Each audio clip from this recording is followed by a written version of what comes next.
A bunch of drama students are playing warm-up games at Auckland University. There we go. 2 minutes. Bravo. But it is not all fun and laughter in the theatre world. What do you think about the industry in New Zealand? I mean, do you feel confident that you'll get a job that will sustain you? No.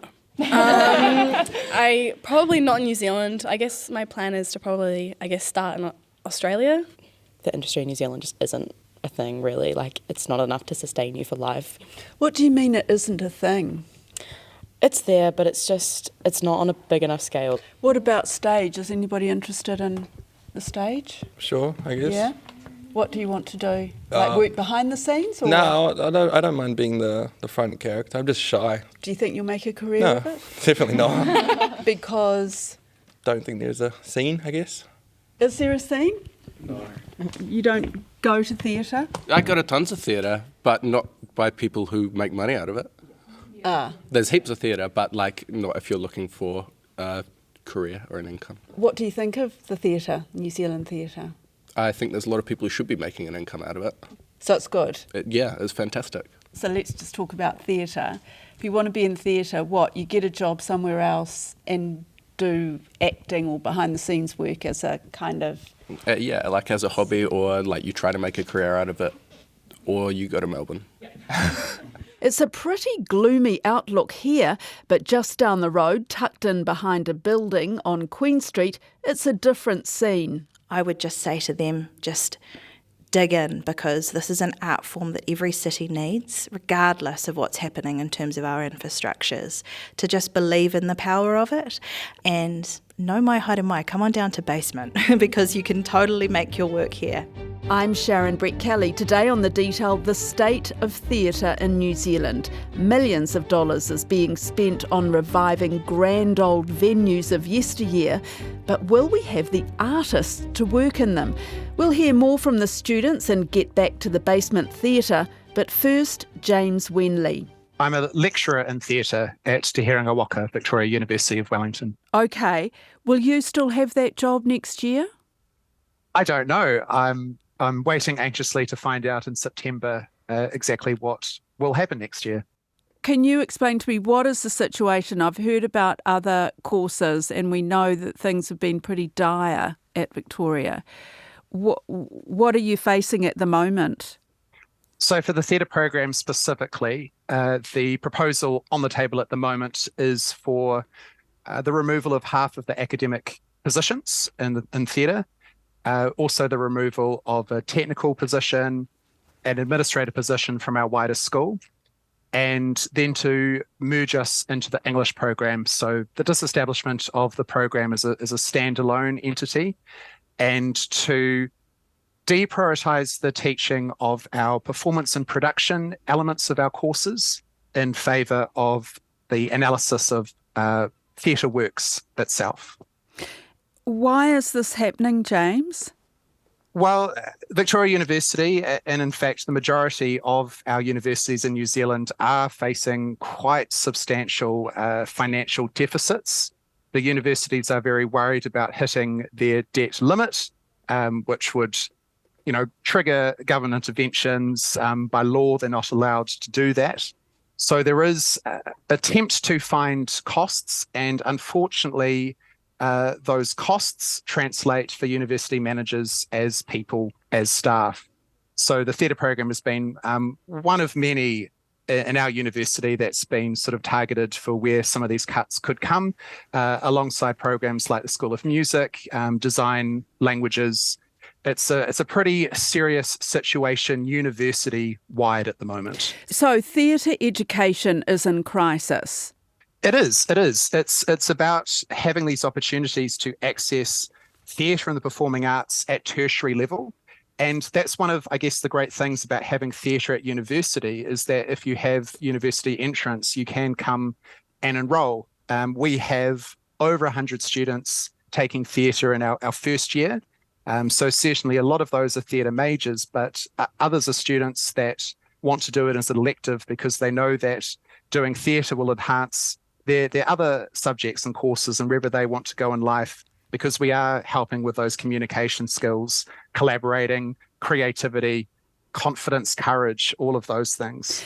This has been going on for quite a long time, I believe, but it has been exacerbated by COVID and this funding crisis.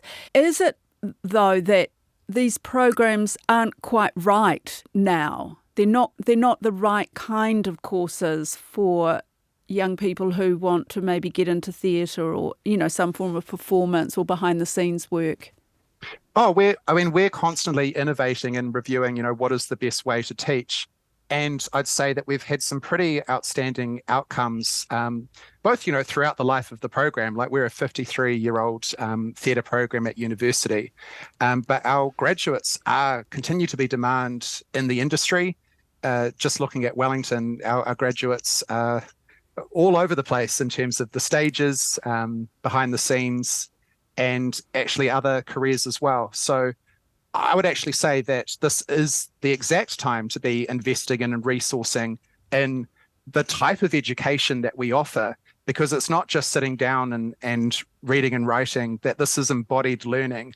And when you're sort of dealing with diverse learners and diverse needs, this can really cater to students that just excel. Like, it's really incredible. I've just been teaching our first year course, and to see them really stepping into like their power as artists, but also as people, like, yeah, you really see those really strong outcomes, and our learners remain really hungry for this stuff. Well, something's not quite right here, is it, James? Because I was up at Auckland University the other day with a group of drama students. They are quite pessimistic about their future as actors or general workers in theatre. Yeah, I think we're at a real tipping point.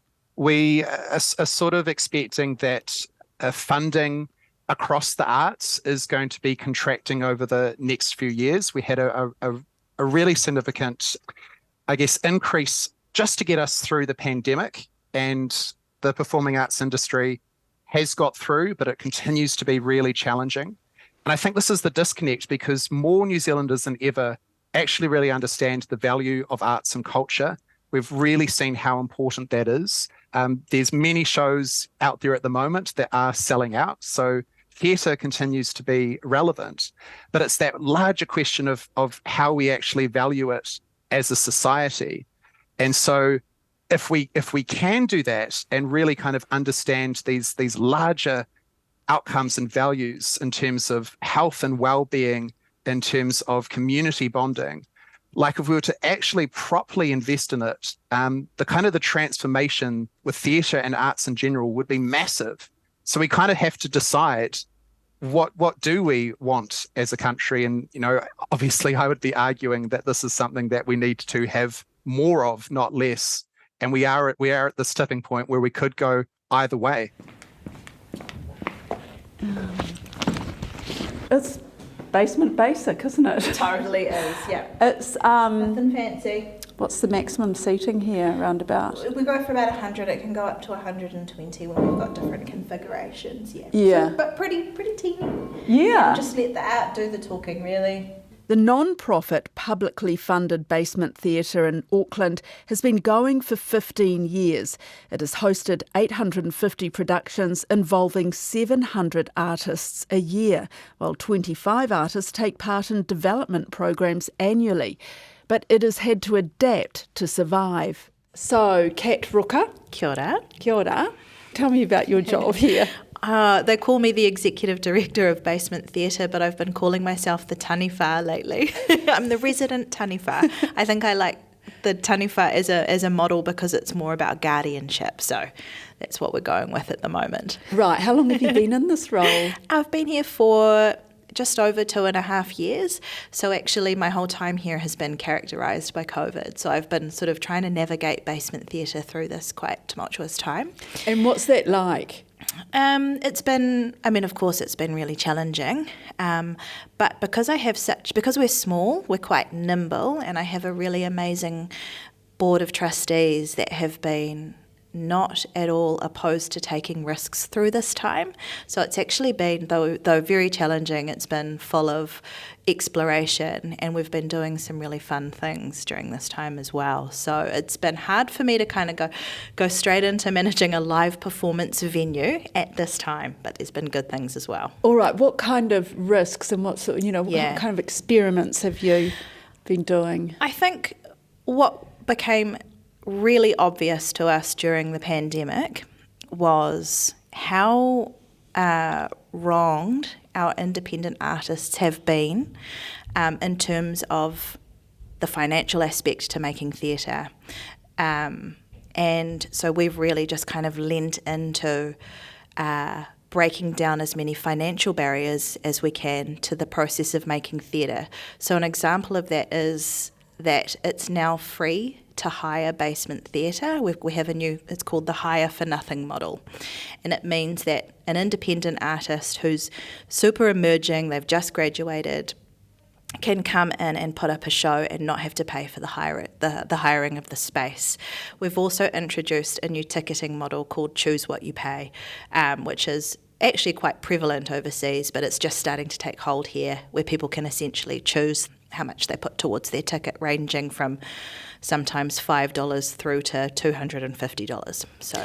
And why have you taken these two big steps? We took them because it was crucial that established organisations like ourselves shouldered risk at this time with our independent artists, because prior to that, our independents were shouldering a lot of the financial burden. And so are you still profitable? Do you feel like you're successful at the moment? We'll be here for years to come, I believe. Yep. So we're really lucky to be solid. But we just think that the safest place for people to invest their money right now is in the artists. So we just have, a great volume of people coming through and making work right now. Actually, our stats are showing that we have more people attending shows this year so far than we did in 2019. And we're just really lucky at Basement because we're so small and we're actually a concept rather than a space. If something happened to this building, Basement would pop up somewhere else, because a community always needs a space like Basement or Bats Theatre or Little Andromeda in Christchurch. That small, low risk, throw something up, throw it at the wall and see what sticks kind of vibe. Now when I say jump, I want everyone to do a little jump. Back in the drama class, I'm finding out that not every student aspires to tread the boards. I study first year health science, and so my dream job is to become a doctor. And so first semester was so overwhelming and intense, and so coming into a space like this is so good for mental health wise, and then for even learning the techniques to talk to people or to converse with people or interact with others. All of those things are why this drama class is so good and so important, and I think more people need to be in this space. No, I actually fought for a production and they didn't have the funding for it our last year of high school, which is quite upsetting. But so your high school had no money for a production? Yeah, they'd rather focus on sports and other things. Mm. So we had to turn to community theatre, which also wasn't very fulfilling at all. What would you like to do? So I'm studying drama and I'd love to be a director. So I'm also doing Māori studies, so I'd love to bring more Māori aspects to theatre, especially in New Zealand, since I guess it's a thing our country is passionate about. So I'm actually a science major, but I think the skills are useful for anyone, even if you're not interested in drama. This is a really good paper to take, speeches, public speaking skills and all that. So let's recap. We've got students feeling pretty pessimistic about careers in theatre, but they're still getting a lot from their drama classes. Then there's the small basement theatre, which has worked out how to survive and is thriving. And audiences are once again embracing live shows. So why are other parts of the industry in crisis? Here's James Wenley again. Well, you go back to the fundamental challenge of how this works financially.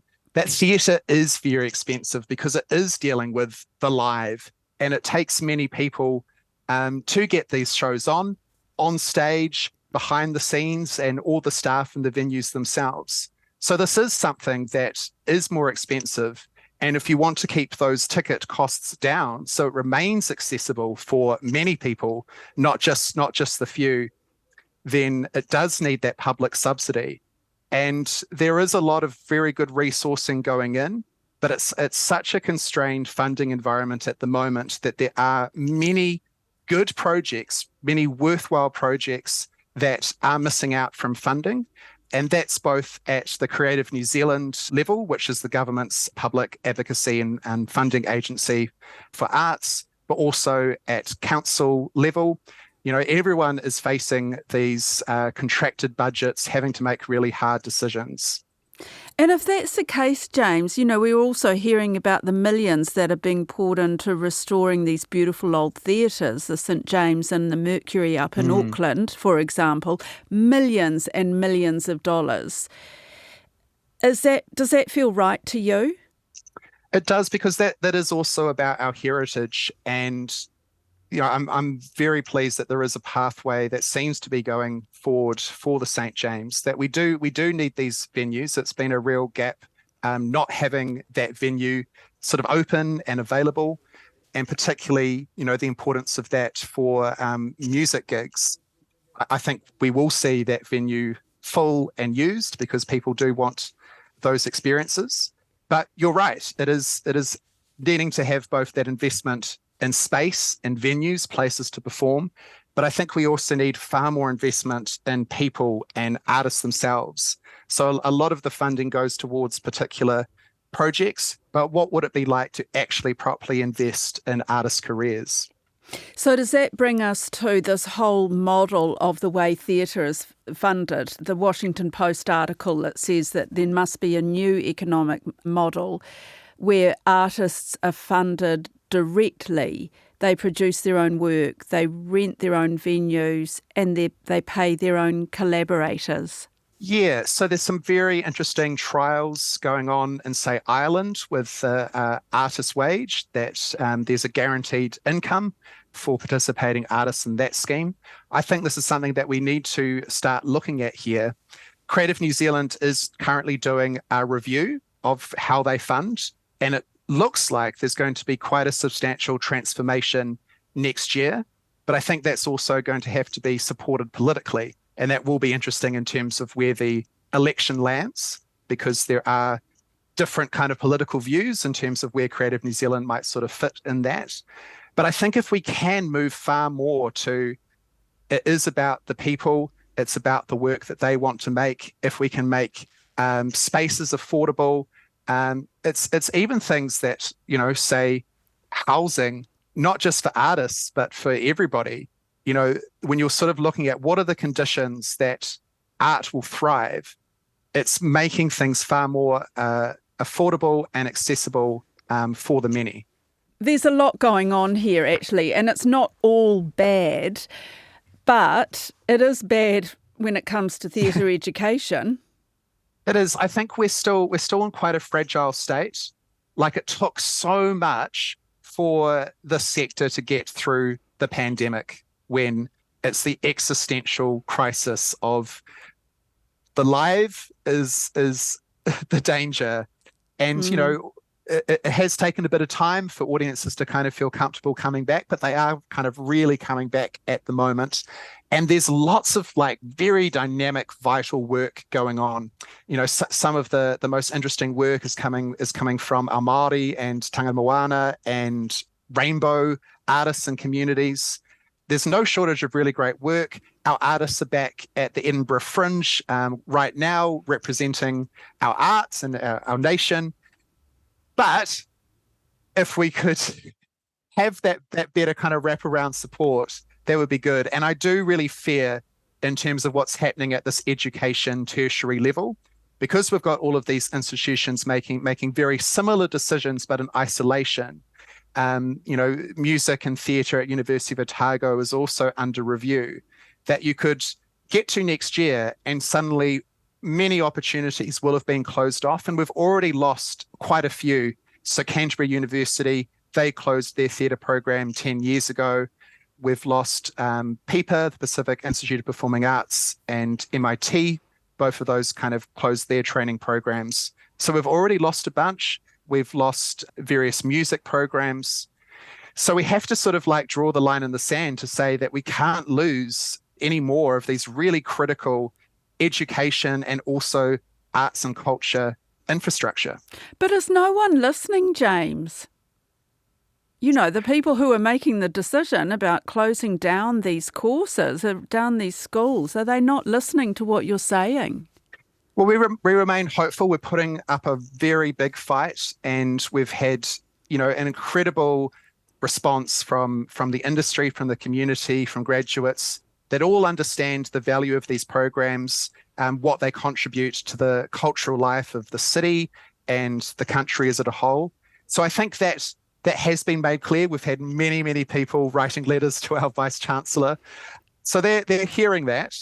So, you know, we're sort of like making the case both on their sort of numbers financial level, that there are other ways that we can both save costs and also generate revenue, but also that it's really important to understand that there are these wider values and benefits, both for the city, the nation, but also the university itself, and for the students, that this is something that if they want to have a very good student experience on campus, we're the types of programs that can help deliver that.